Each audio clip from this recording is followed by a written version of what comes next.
It's me. All right. So today we're going to do day 9. Today is day 9. So we're going to do Genesis 25, verse 27 to 34. Yes, I can be a little weird sometimes. Anyways, Genesis 25, 27 to 34. Genesis 26, Genesis, not Genesis. Genesis 26, Genesis 27, Genesis 28, verse 1 to 5. Woo! Okay. Are you ready? I'm ready. Let's do it. Genesis 25, verse 27. When the boys grew up, Esau became an expert hunter and outdoorsman. But Jacob was quiet, who stayed at home. Isaac loved Esau because he had a taste for wild game, but Rebekah loved Jacob. Once, when Jacob was cooking a stew, Esau came in from the field exhausted. He said to Jacob, "Let me eat some of that red stuff because I'm exhausted." That is why he was also named Edom. And Jacob replied, "First, sell me your birthright." "Look," said Esau, "I am about to die, so what good is a birthright to me?" Jacob said, "Swear to me first." So he swore to Jacob and sold his birthright to him. Then Jacob gave bread and lentil stew to Esau. He ate, drank, got up, and went away. So Esau despised his birthright. Genesis 26. The promise reaffirmed to Isaac. There was another famine in the land in addition to the one that had occurred in Abraham's time. And Isaac went to Abimelech, king of the Philistines, at Gerar. The Lord appeared to him and said, "Do not go down to Egypt. Live in the land that I tell you about. Stay in this land as an alien, and I will be with you and bless you. For I will give all these lands to you and your offspring, and I will confirm the oath that I swore to your father Abraham. I will make your offspring as numerous as the stars of the sky. I will give your offspring all these lands, and all the nations of the earth will be blessed by your offspring, because Abraham listened to me and kept my mandate, my commands, my statutes, and my instructions." So Isaac settled in Gerar. Isaac's deception.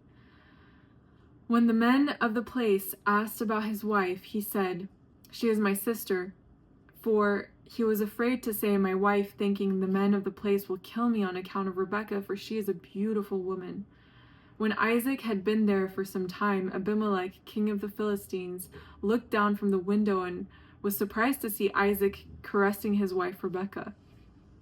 Abimelech sent for Isaac and said, "So she is really your wife? How could you say she is my sister?" Isaac answered him. It's kind of interesting that there's a little pattern between Abraham doing that with Sarah and now Isaac doing that with Rebekah. Let me start over a little bit. Verse 9. Abimelech sent for Isaac and said, "So she is really your wife? How could you say she is my sister?" Isaac answered him, "Because I thought I might die on account of her." Then Abimelech said, "What have you done to us? One of the people could easily have slept with your wife, and you would have brought us guilt." So Abimelech warned all the people, "Whoever harms this man or his wife will certainly be put to death." Conflicts over wells. Isaac sowed seed in the land, and in that year he reaped 100 times what was sown. The Lord blessed him, and the man became rich and kept getting richer until he was very wealthy. He had flocks of sheep, herds of cattle, and many slaves, and the Philistines were envious of him. Philistines stopped up all the wells that his father's servants had dug in the days of his father Abraham, filling them with dirt. And Abimelech said to Isaac, "Leave us, for you are much too powerful for us." So Isaac left there, camped in the Gerar valley, and lived there. Isaac reopened the wells that had been dug in the days of his father Abraham, and that the Philistines had stopped up after Abraham died. He gave them the same names his father had given them. Then Isaac's servants dug in the valley and found a well of spring water there.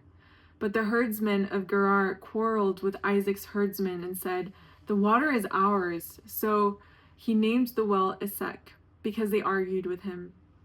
Then they dug another well and quarreled over that one also. So he named it Sitnah.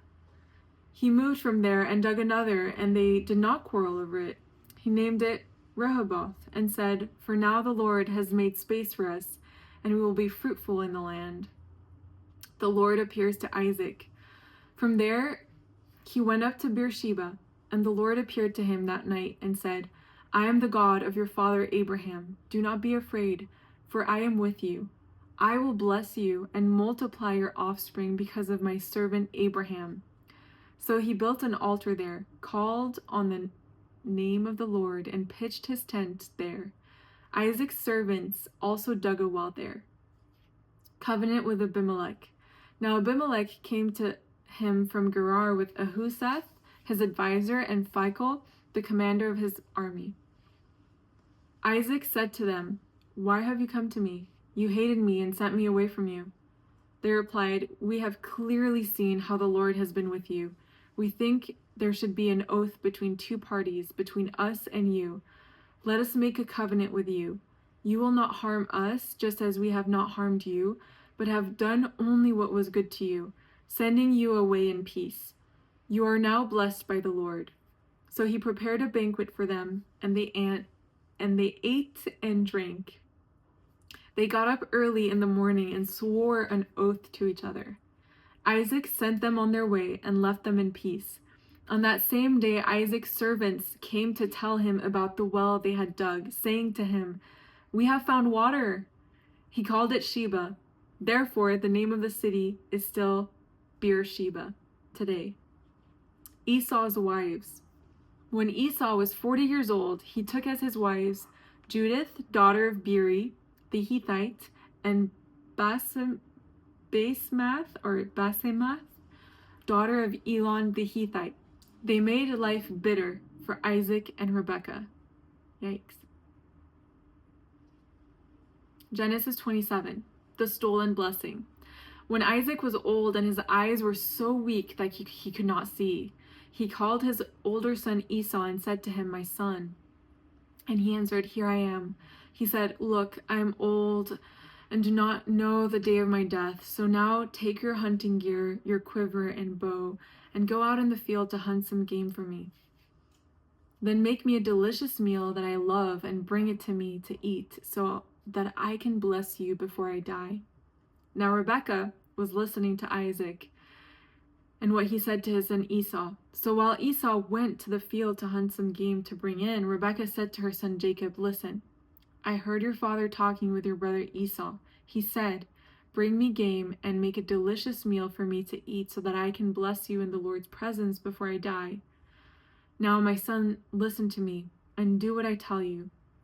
Go to the flock and bring me 2 choice of young goats, and I will make them into a delicious meal for your father, the kind he loves. Then take it to your father to eat so that he may bless you before he dies." Jacob answered Rebekah, his mother, "Look, my brother Esau is a hairy man, but I am a man with smooth skin. Suppose my father touches me, then I will be revealed to him as a deceiver and bring a curse rather than a blessing on myself." His mother said to him, "Your curse be on me, my son. Just obey me and go get them for me." So he went and got the goats and brought them to his mother, and his mother made the delicious food his father loved. Then Rebekah took the best clothes of her older son Esau, which were in the house, and had her younger son Jacob wear them. She put the skins of the young goats on his hands and the smooth part of his neck. Then she handed the delicious food and the bread she had made to her son Jacob. When he came to his father, he said, "My father." And he answered, "Here I am." "Who are you, my son?" Jacob replied to his father, "I am Esau, your firstborn. I have done as you told me. Please sit up and eat some of my game so that you may bless me." But Isaac said to his son, "How did you ever find it so quickly, my son?" He replied, "Because the Lord your God made it happen for me." Then Isaac said to Jacob, "Please come closer so I can touch you, my son." "Are you really my son Esau or not?" So Jacob came closer to his father Isaac. When he touched him, he said, "The voice is the voice of Jacob, but the hands are the hands of Esau." He did not recognize him because his hands were hairy like those of his brother Esau, so he blessed him. Again he asked, "Are you really my son Esau?" And he replied, "I am." Then he said, "Bring it closer to me, and let me eat some of my son's game so that I can bless you." Jacob brought it closer to him, and he ate. He brought him wine, and he drank. Then his father Isaac said to him, "Please come closer and kiss me, my son." So he came closer and kissed him. When Isaac smelled his clothes, he blessed him and said, "Ah, the smell of my son is like the smell of a field that the Lord has blessed. May God give you from the dough of the sky and from the richness of the land an abundance of grain and new wine. May peoples serve you and nations bow in homage to you. Be master over your relatives. May your mother's sons bow in homage to you. Those who curse you will be cursed, and those who bless you will be blessed." As soon as Isaac had finished blessing Jacob, and Jacob had left the presence of his father Isaac, his brother Esau arrived from his hunting. He had also made some delicious food and brought it to his father. He said to his father, "Let my father get up and eat some of his son's game so that you may bless me." But his father Isaac said to him, "Who are you?" He answered, "I am Esau, your firstborn son." Isaac began to tremble uncontrollably. "Who was it then," he said, "who hunted game and brought it to me? I ate it all before you came in, and I blessed him. Indeed, he will be blessed."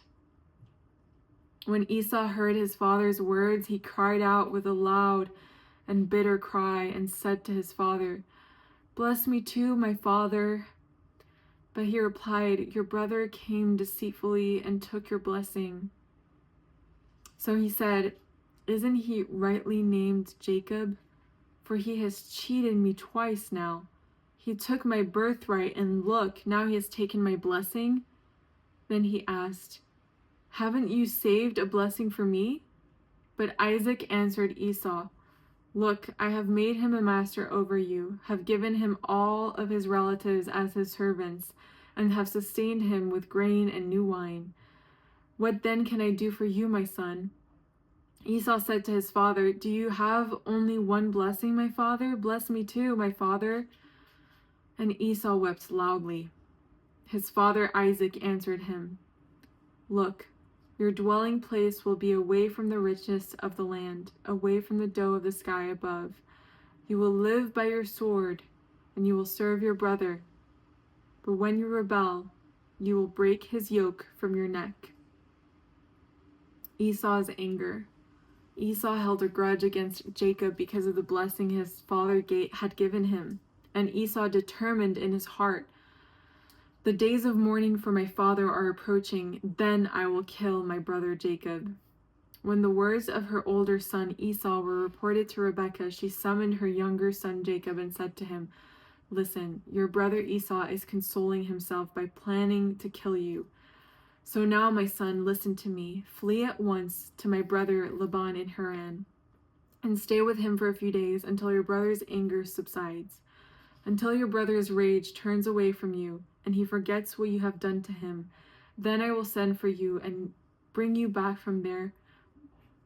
Why should I lose you both in one day?" So Rebekah said to Isaac, "I am sick of my life because of these Hittite girls. If Jacob marries someone from around there, like these Hittite girls, what good is my life?"